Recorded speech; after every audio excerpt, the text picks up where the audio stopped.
Olá, amigos e amigas. Muito obrigado por acessar o canal Ramilfo Ensina. O que representa o sonho de Jacó quando ele viu uma escada ligada aos céus e à terra? O que o plano de salvação tem a ver com esse sonho? O que Jacó pôde aprender em relação à casa do Senhor? Veja isso e muito mais nesse vídeo.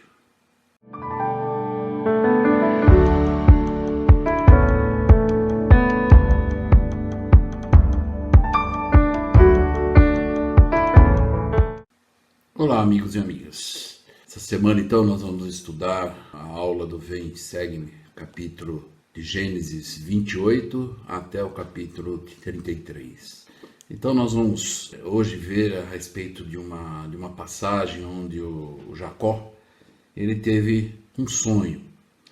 Apenas antes de começar, lembrando que aqueles que ainda não se inscreveram no canal, por favor, se inscrevam no canal, ative o sininho, compartilhe com as pessoas que você gostaria que conhecesse esse canal e que também gosta de fazer estudo das escrituras.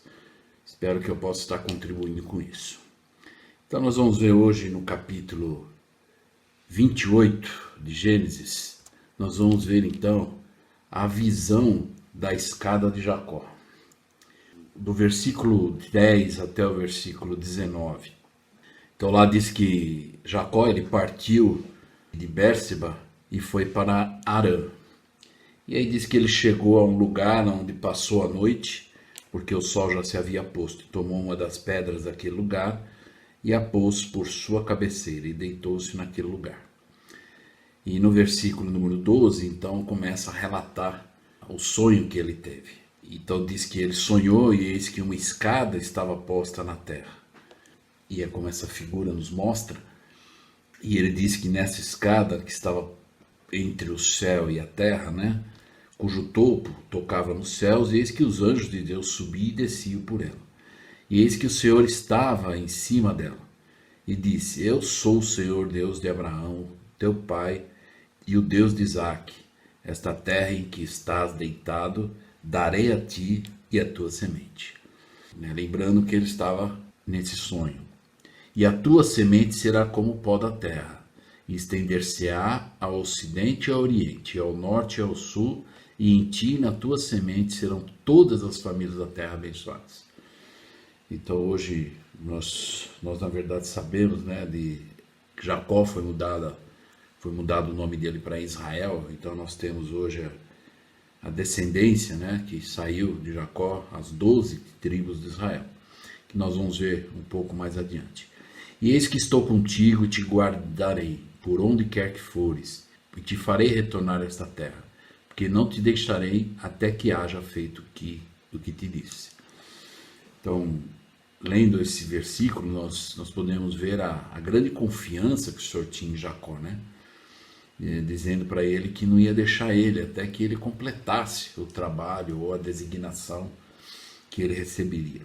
No versículo 16 diz: Então Jacó disse, tendo acordado, pois Jacó do seu sono disse: Certamente o Senhor está neste lugar, e eu não sabia. E temeu, e disse.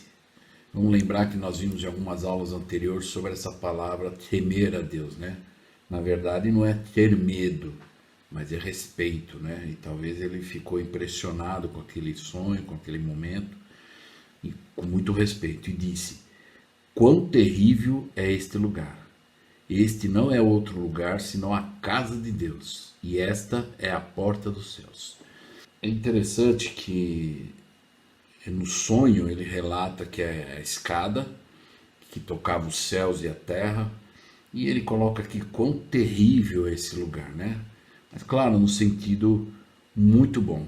Isso me faz lembrar, e eu acredito que não sei quantos observaram ou já procuraram estudar, e no final da história do profeta Joseph Smith, lá no Pérola de Grande Valor, nós vamos ver lá José Smith História, e vocês vão notar que no último versículo 75, no rodapé, Oliver Cowdery, ele relata os acontecimentos, alguns acontecimentos que aconteceram, mas eu vou deixar esse convite para vocês estudarem. Então, se vocês verem, começa a partir do versículo, lá do último versículo 75, indo no rodapé, vai nos mostrar as palavras de Oliver Cowdery aqui, né? Ele nos relatando o que aconteceu. Mas lá no final do relato, é por isso que eu queria fazer uma associação com o que o Jacó falou, quão terrível é esse lugar, né? E no meu entendimento, e lembra que nós vimos em alguns vídeos, que nós, membros da igreja, precisamos ser homens e mulheres terríveis no bom sentido, né? Fiéis, que não abrem mão dos convênios, né? E as pessoas vão nos chamar de terríveis. Olha, nem adianta querer desviar porque eles são terríveis. E eu me lembrei dessa passagem, e são as duas últimas linhas desse comentário, que está na página, na verdade, 69 do Pérola de Grande Valor, e as duas últimas linhas. Então diz lá, onde ele tá relatando as visões que eles tiveram em relação ao reino de Deus, ele está dizendo: e nas mansões onde a perfeição habita e o pecado nunca chega. E aí ele diz: espero adorar no dia que jamais cessará. Então, imagine essa frase que ele falou em relação ao local, né? Então eu fico imaginando Jacó. Quando ele diz quão terrível é esse lugar, muito provavelmente, em outras palavras, ele está dizendo isso. O local que ele viu, né? Ele está dizendo que é um local onde a perfeição habita e o pecado nunca chega. Então é um local onde pode-se dizer que foi estabelecida Sião e as pessoas estavam de acordo e alinhadas com a vontade de Deus. Por isso que ele diz, quão terrível é este lugar. E ele diz: e este não é outro lugar senão a casa de Deus, e esta é a porta dos céus. E nós sabemos hoje que o templo, ele é o símbolo disso, é a casa de Deus, é a porta de entrada. Embora nós vamos falar um pouco mais para frente, que tem a ver também com esse sonho, sobre os convênios que nós realizamos desde as águas do batismo. E depois nós vamos realizando outros convênios mais sérios e significativos com Deus. E isso só é feito no templo, ou, como ele diz, na casa de Deus. E esta é a porta dos céus. E no 18 ele diz: então levantou-se Jacó pela manhã, de madrugada, e tomou uma pedra que tinha por sua cabeceira, e a pôs por coluna, e derramou azeite em cima dela. E aí ele, no 19, encerrando, ele diz: chamou o nome daquele lugar de Betel. O nome, porém, daquela cidade dantes era Luz. Então ele deu o nome daquele local de Betel. Vamos ver, na verdade, o que significava, ou qual é o significado desse sonho da escada que tocava os céus e a terra, e os anjos subiam e desciam, e o Senhor estava lá. O presidente Mário Geromini, que foi um dos membros do Coro dos 12, e ele também foi membro da primeira presidência da igreja, ele diz o seguinte a respeito dessa visão de Jacó. E ele esclareceu por que tal visão celestial foi mostrada na forma de uma escada, e por que razão o local onde ocorrera foi denominado de Betel. Quando Jacó viajava de Berseba até Harã, teve um sonho no qual viu a si próprio aqui na terra, na base de uma escada que conduzia ao céu, em cujo topo se encontrava o Senhor, e que os anjos de Deus subiam e desciam por ela. Diante daquilo, ele conscientizou-se de que os convênios que fizera com o Senhor eram os degraus da escada, e que ele mesmo teria de subi-la, para que pudesse obter as bênçãos prometidas, bênçãos que lhe daria o direito de entrar no reino dos céus e de viver em íntima associação com o Senhor. O presidente Romney, ele continua dizendo: devido ao fato de que naquele local ele haver encontrado o Senhor e feito convênios com ele, Jacó considerou sagrado aquele lugar e deu-lhe o nome de Betel, uma contração da palavra Beit Elohim, que significa literalmente a casa do Senhor. Ele disse nessa ocasião: este não é outro lugar senão a casa de Deus, e esta é a porta dos céus. Os templos hoje significam para nós, hoje em dia, o mesmo que Betel para Jacó. Eles são até mais do que isto, pois se constituem nos portões dos céus para todos os nossos ancestrais, que não tiveram o privilégio de neles entrar. Devemos fazer tudo o que estiver ao nosso alcance, para que nossos entes queridos os atravessem. Então, vamos lembrar, em algumas aulas anteriores também, nós falamos do plano de salvação. onde o Senhor, naqueles 3 dias entre a morte dele e a ressurreição, esteve no mundo espiritual, só do lado dos justos no paraíso, e então ele treinou e chamou um grupo de pessoas para então poder ir lá ensinar aqueles que estavam do lado da prisão, né? Então, tudo isso tem a ver com o plano de salvação.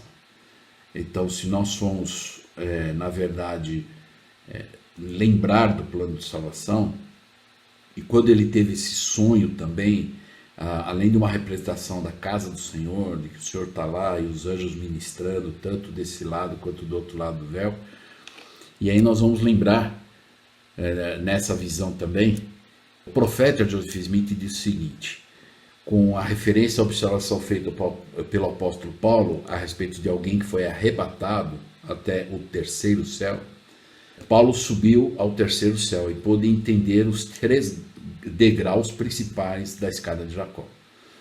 Então, na verdade, representava as glórias do reino celestial, terrestrial e celestial, que também tem a ver com o plano de salvação. É claro que é um processo, né? Então vamos lembrar rapidamente aqui uma foto rápida para nós podermos entender o plano de salvação. Viemos lá da pré-existência, da presença de Deus, passamos por um véu do esquecimento, ganhamos um corpo que é conhecido na Escritura como o segundo estado, né?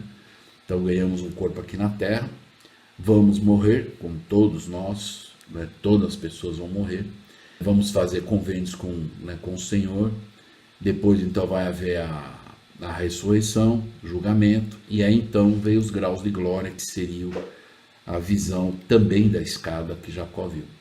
Nós podemos reparar também nessa foto, onde tem os convênios, né? A fé, batismo, recebimento de fé, arrependimento, o batismo, o recebimento do Espírito Santo. E claro que nós conhecemos que são, ou que nós chamamos de os princípios do Evangelho, né? Então, lembrando os primeiros princípios do Evangelho, normalmente quando os missionários ensinam as pessoas, eles falam dos 4, mas existe um 5º também, que é a parte mais importante depois de todo o processo que nós passarmos, né, para aceitar, receber os convênios desde as águas do batismo. E nós conhecemos isso então como a fé em Jesus Cristo, o arrependimento, o batismo por imersão para a remissão dos pecados e o recebimento do dom do Espírito Santo. E o último passo seria a perseverar até o fim, porque não adianta fazer os convênios e ficar um tempo e depois nós não perseverarmos, né? O que conta na verdade é quando o Senhor voltar, nós precisamos estar em ação, servindo, fiéis, né? Da melhor forma que nós pudermos realizar. Eu gostaria de usar uma escritura que é muito conhecida para nós podermos entender esse processo dos princípios do Evangelho, e ela está no livro de Mórmon. É uma das escrituras, talvez, eu não usaria talvez o termo mais importante, mas é uma das escrituras que nós na verdade deveríamos estudar profundamente, conhecer, para poder ensinar as pessoas. Nós que já recebemos os convênios das águas do batismo, nós vamos entender claramente, mas nós precisamos explicar para as pessoas também por que nós aceitamos isso, né? Então lá em 2 Nef 31, nós vamos ver no versículo número 2, na verdade Nef, ele estava explicando, né? E vamos lembrar que aqui, além de ele estar explicando, nós estamos mais ou menos em 545 antes de Cristo. Então, imagine, antes de Cristo nascer, Nef já estava ensinando isso, a doutrina de Cristo. E o que seria a doutrina de Cristo? Né? É exatamente os primeiros princípios do Evangelho. E nós vamos ver aqui ele relatando. Então, no versículo 2, Nef diz: portanto, as coisas que escrevi me bastam, exceto algumas poucas palavras que devo dizer sobre a doutrina de Cristo. Portanto, vos falarei claramente, de acordo com a clareza de meu profetizar. Então, Nef falou: olha, eu vou falar claramente, e para encerrar o assunto nessa parte do livro de Mórmon, ele falou: eu vou falar sobre a doutrina de Cristo. E aí, então, ele diz no versículo número 3, ele diz lá porque a minha alma se deleita na clareza, pois é dessa maneira que o Senhor Deus faz suas obras entre os filhos dos homens, pois o Senhor Deus dá luz ao entendimento, porque fala aos homens de acordo com a sua língua, para que compreendam. Então nós vamos entender aqui, e no versículo número 5 ele diz, ou melhor, vamos ler o 4, né? Porque aí o 4 ele está explicando da visão, né? Ou do futuro que aconteceria. Lembrando, nós estamos aqui 545 antes de Cristo ter nascido. E ele diz, portanto, quisera que vos lembrasseis do que vos falei sobre aquele profeta que o Senhor me mostrou. Quem era o profeta? João Batista, que foi o que batizou Jesus Cristo, o qual batizara o Cordeiro de Deus que tirara os pecados do mundo. Então, lembrar que quando Jesus Cristo chegou ao momento dele ser batizado, ele procurou João Batista. Agora, é uma pergunta para você, por que ele procurou João Batista? Na verdade, né, Jesus Cristo ele rejeitou o batismo dos fariseus, e simplesmente porque eles não tinham autoridade. Alguns até batizavam de forma, na verdade, semelhante à nossa, que é emergir o corpo inteiro na água, né? Representando a morte dos pecados, e quando a pessoa sai das águas, representando a ressurreição. Mas o próprio Cristo rejeitou o batismo deles. E o ponto principal, até muitos talvez tivessem ou estavam com boa intenção, mas eles não tinham recebido, não tinham autoridade, como João Batista. Então é algo que as pessoas precisam observar. Às vezes se fala do batismo de João Batista, ok, mas qual é a diferença do batismo que João Batista fazia e que os judeus e fariseus acreditavam e faziam? É a autoridade. Então, por isso que ele procurou o João Batista. E até quando ele procurou, João Batista falou, eu careço de ser, né? Mas o Senhor falou, vamos deixar cumprir toda a justiça. E nós vamos entender aqui. Embora, claro, né, eu fico imaginando a posição do João Batista, né? Privilégio, né? Batizar o Salvador do mundo. Mas aí no 5 ele diz, e agora, se o Cordeiro de Deus, sendo santo, terá necessidade de ser batizado com água para cumprir toda a justiça, quanto mais necessidade não teremos nós, sendo impuros, de sermos batizados, sim, com água? Então, Cristo, Jesus Cristo, foi o único homem que nunca pecou. E ele não precisaria, porque na verdade o batismo é para a remissão dos pecados. Ou seja, só tem significado alguém ser batizado quando a pessoa comete erros, pecados. Por isso que na igreja de Jesus Cristo dos Santos dos Últimos Dias, nós não batizamos crianças até os 8 anos. Porque nós sabemos pelo plano de salvação, pela doutrina de Cristo, que as crianças já estão salvas em Cristo. E lá em Moroni 8, no capítulo 8 inteiro, fala a respeito disso, do batismo. E o próprio Senhor diz que aqueles que pensam que uma criança precisa ser batizada, está no fel da amargura. Porque ele está julgando Deus, um Deus imparcial. Porque quantas crianças nascem e morrem sem ter a oportunidade de ser batizados?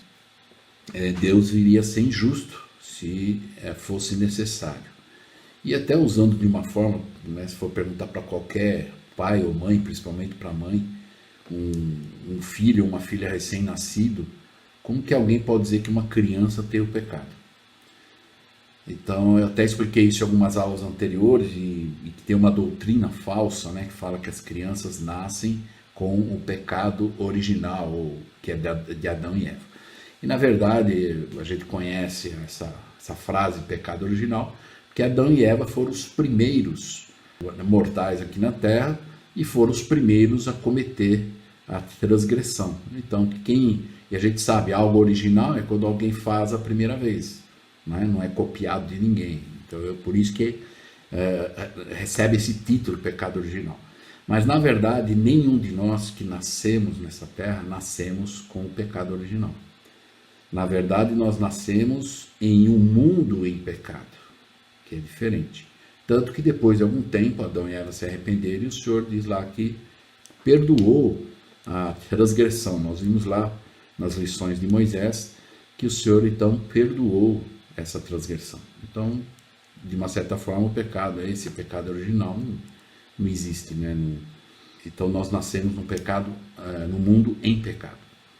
Por isso a necessidade das pessoas que têm a responsabilidade, então, por revelação, nós entendemos que as crianças precisam do batismo somente a partir dos 8 anos de idade, onde ela já tem um certo entendimento, conhecimento, então ela precisa receber a ordenança, né? Mas antes disso, não. Então, aí quando ele fala aqui que até o Cordeiro de Deus, que é Jesus Cristo, precisou ser batizado, então no 7 ele faz uma pergunta: não sabeis que ele era santo? Ou seja, ele não precisava ser batizado, mas ele só foi para ser o exemplo, porque lembra que Jesus Cristo é o nosso exemplo em tudo, né? E uma das coisas é que ele não empurra as pessoas, ele diz para as pessoas: vem e segue-me. Então, ele, além dele ter sido batizado para dar o exemplo, mas também para cumprir toda a justiça. O que seria cumprir toda a justiça? Que desde Adão e os outros profetas, Moisés, todos eles pregavam que viria um Salvador e que ele nos resgataria, nos salvaria dos pecados do mundo. E para se cumprir tudo isso, então, para cumprir essa justiça, ou cumprir as palavras dos profetas antes de Cristo, que estiveram aqui na terra, né? Aí no 10 ele diz: e disse aos filhos dos homens: segue-me. Portanto, meus amados irmãos, poderemos nós seguir a Jesus se não estivermos dispostos a guardar os mandamentos do Pai? E os mandamentos são esses: fé. Antes da ordenança propriamente dita, a pessoa precisa mostrar que tem fé em quem? Em Jesus Cristo, que está realmente arrependida. Então vamos lembrar que tem um processo do arrependimento, né? Não é só dizer, eu sinto muito pelo que eu tenho feito, mas tem algumas coisas que nós precisamos entender no processo do arrependimento. Um deles nós temos que reconhecer o erro, sentir pesar, confessar, não é? Pedir perdão, restituir, se for um caso que foi uma perda, que há a possibilidade de restituição. E aí vem a chave de tudo, que é o abandono do pecado. Então esse é o processo do arrependimento. Então se a pessoa se conduzir dessa forma, então ela está pronta e qualificada para receber a ordenança sagrada do batismo através das águas, por um portador do sacerdócio, assim como João Batista, que tinha autoridade, né? Hoje a Igreja de Jesus Cristo dos últimos dias, existem os portadores do sacerdócio que têm autoridade para batizar. E aí então a pessoa entra nas águas e esse portador do sacerdócio realiza a ordenança e batiza a pessoa, imergindo o corpo todo na água, e quando a pessoa se levanta, representando a morte e a ressurreição de Jesus Cristo. Depois, após o batismo, então, a pessoa recebe o dom do Espírito Santo por imposição de mãos, por quem tem autoridade para fazer isso. E normalmente quando a pessoa recebe o Espírito Santo, essa palavra, às vezes nós temos que observar quando na ordenança, e quando é feita a ordenança, essa é uma das ordenanças que você tem que usar essas palavras, você não pode mudar as palavras, a não ser depois na parte do que for inspirado a dar uma bênção. Mas no momento que diz recebe o Espírito Santo, de uma certa forma está dizendo, olha, viva de uma forma que o Espírito Santo sempre vai estar com você. Às vezes tem pessoas que falam, mas ele foi batizado, recebeu o Espírito Santo, então na verdade está tudo garantido? Não, né? Nós vamos ver aqui no livro de Mórmon, no versículo 19 ele falou lá: e agora, meus amados irmãos, depois de haveres entrado nesse caminho, ou seja, você foi batizado, recebeu o Espírito Santo, nesse caminho estreito e apertado, eu perguntaria se tudo terá sido feito. E ele diz, eis que vos digo que não, porque não haverei chegado até esse ponto se não fosse pela palavra de Cristo, com fé inabalável nele, confiando plenamente nos méritos daquele que é poderoso para salvar. E aí então veio o versículo 20, que é uma escritura muito citada, né, em discursos, aulas, e aí diz lá, deveis, pois, prosseguir com firmeza em Cristo. Aí então vem fé em Jesus Cristo, arrependimento, batismo, o dom do Espírito Santo pela imposição de mãos, e aí perseverar até o fim, que é que ele está dizendo aqui, deveis, pois, prosseguir com firmeza em Cristo, tendo um perfeito esplendor de esperança e amor a Deus e a todos os homens. Vamos lembrar, eu já cheguei a citar em algumas aulas, normalmente nas escrituras a palavra esperança, ela vem do verbo esperançar e não do verbo esperar. E qual é a diferença? O verbo esperançar é você agir para depois esperar, tá? E não só esperar. Por isso que ele diz lá, tendo um perfeito esplendor de esperança, ou seja, agindo, estando em ação, né? Por isso que os profetas têm que ensinar que nós temos que agir mais do que receber a ação. Portanto, se assim prosseguirdes, banqueteando-vos com a palavra de Cristo e perseverardes até o fim, eis que assim diz o Pai, tereis a vida eterna.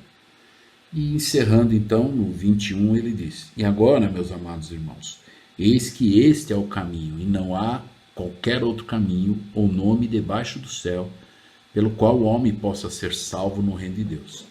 E agora eis que esta é a doutrina de Cristo. Então, quando alguém talvez perguntar qual é a doutrina de Cristo, segundo o NEF 31, é o capítulo todo. A doutrina de Cristo é as ordenanças que nós recebemos, os primeiros princípios do Evangelho. Fé em Jesus Cristo, o arrependimento, o batismo por imersão para a remissão dos pecados e o recebimento do Espírito Santo por imposição de mãos. Essa é a doutrina de Cristo. E a única e verdadeira doutrina do Pai, do Filho e do Espírito Santo, que são um Deus sem fim. Então, que possamos lembrar a respeito da importância das ordenanças que já recebemos, né?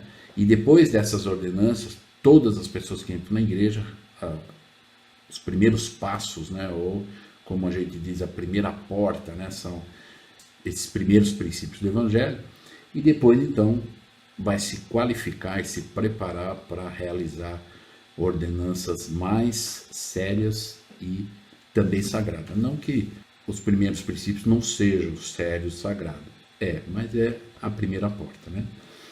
E para encerrar, eu gostaria de contar uma pequena historinha de um homem que ele estava ouvindo um certo pregador, e esse pregador em relação ao batismo, né? E só lembrando que talvez muitas pessoas às vezes falam, mas eu já fui batizado, né? Então, o detalhe é exatamente o que eu falei sobre por que Jesus Cristo procurou João Batista e rejeitou o batismo dos judeus e daqueles homens, né, fariseus. Então, se ele rejeitou, alguma razão tem. Qual era a razão, então? Simplesmente que eles não tinham autoridade. Talvez tivessem boa intenção, alguns fossem boas pessoas, mas não tinham autoridade. Então, quando não tem autoridade, ele pode... Em Doutrina e Convênios 22:2 fala que uma pessoa pode ser batizada 100 vezes, mas se ela for batizada por alguém que não tem autoridade, não foi válido, né? E aí esse homem, então, ele estava ouvindo um pregador, e o pregador estava dizendo que, lembra que eu falei que o batismo, da mesma forma que Jesus Cristo foi batizado, o corpo todo imergindo na água e sair. Só que esse pregador que esse homem estava ouvindo estava dizendo que o batismo, que Jesus Cristo ele não foi mergulhado totalmente na água, que ele só estava perto, nos arredores, ou próximo, e um pouquinho de água que jogou nele. E quando aquele pregador acabou a sua palestra, aquele homem então que estava ouvindo foi lá e procurou aquele ministro, né, aquele pregador, e falou: olha, muito obrigado pelo que você me falou. Hoje você tirou um peso da minha mente, das minhas costas, que eu estou levando há muito tempo. E o pregador falou: mas o que é? Não, que quando você me falou hoje do batismo de Jesus Cristo, que ele não foi mergulhado totalmente na água, ele só estava perto, nos arredores ou próximo. Eu lembro de muitas histórias das Escrituras e que eu não consigo aceitar ser verdadeira. E aquele homem disse: mas qual a história? E ele falou: por exemplo, Jonas, quando fala que ele entrou na barriga de uma baleia, então agora eu sei que ele não entrou na barriga da baleia. Ele só estava perto, nos arredores ou próximo. Também tem aqueles jovens hebreus, os 3 jovens hebreus foram jogados na fogueira, na fornalha lá, né? Agora eu sei que eles não foram lançados dentro da fornalha, só estavam perto, nos arredores ou próximo. E também tem o Daniel, que foi lançado numa cova de leões famintos, e nada aconteceu com ele. Agora eu sei que ele não foi atirado dentro da cova. Ele só estava perto, nos arredores, ou próximo. Aí ele falou: e o alívio maior é que eu sou uma pessoa que eu sei que eu tenho muitos erros. Eu me considero uma pessoa velha e iníqua. E as escrituras, até onde eu sei, diz que se eu não me arrepender, que o iníquo que não se arrepender vai ser lançado no inferno. Então agora eu sei que eu não vou ser lançado no inferno. Só vou estar perto, nos arredores ou próximo. E mais ainda, muito obrigado, porque no próximo domingo eu sei que eu não preciso vir na igreja. Eu só preciso estar perto, nos arredores ou próximo. Com essa história eu gostaria de, na verdade, fazer uma analogia de que hoje em dia, principalmente nos dias de hoje, com tanta falsa doutrina, com tantos ensinamentos antifamília, Deus ele não mudou a forma de ele fazer convênios com seus filhos. São os mesmos convênios que eram feitos naquela época, é feito hoje. Da mesma forma o batismo, o sacramento e tudo mais. Então hoje, pais e os jovens, não basta só estar perto, nós temos que nos agarrar. Lembra na barra de ferro? Diz que as pessoas que só estavam perto ou pegaram na barra, acabaram largando. Mas aquelas que perseveraram e chegaram na árvore foram as que agarraram a barra de ferro. Não é só suficiente só estar nos arredores, tem que estar lá dentro. Quando tem uma atividade que você pode participar, é boa, esteja lá dentro, não somente nos arredores. E aí também não basta estar só próximo, tem que estar junto. Não basta ter as escrituras numa prateleira, tem que estar junto, tem que ler, como diz a escritura lá no versículo 20, banqueteai-vos. Um banquete, qual é a diferença de um banquete para um almoço e para um lanche? O lanche é uma refeição rápida, Você come, você sacia a fome, mas depois de algum tempo você tem fome novamente. O almoço já é mais consistente, você fica mais tempo sem ter fome, mas depois vem a fome. E por que é usado então o verbo banquetear-se? Quem já participou de um banquete em finais de ano, Natal, numa empresa e tudo mais, a gente enche os olhos de ver uma mesa repleta de salgadinhos, doces e sucos e etc. E a gente come, quando olha para a mesa está repleta ainda. Então esse é o significado de se banquetear com as escrituras. É fazer um estudo profundo para ter o desejo de fazer mudanças profundas, pessoais e até familiares. Então, espero que nós possamos ter entendido a visão de Jacó, a correlação que tem com o plano de salvação e as ordenanças, para se entrar na casa do Senhor. E começa-se com os primeiros princípios do Evangelho. E segundo o Nef 31, é a doutrina de Cristo, simples assim. Espero que eu possa ter ajudado e que possamos ensinar isso com poder e autoridade para as pessoas. Então, até a próxima parte da aula, que alguns dias vamos postar ela. E lembrando, por favor, aqueles que não se inscreveram, se inscrevam, ative o sininho e compartilhe com seus amigos. Muito obrigado e até a próxima aula.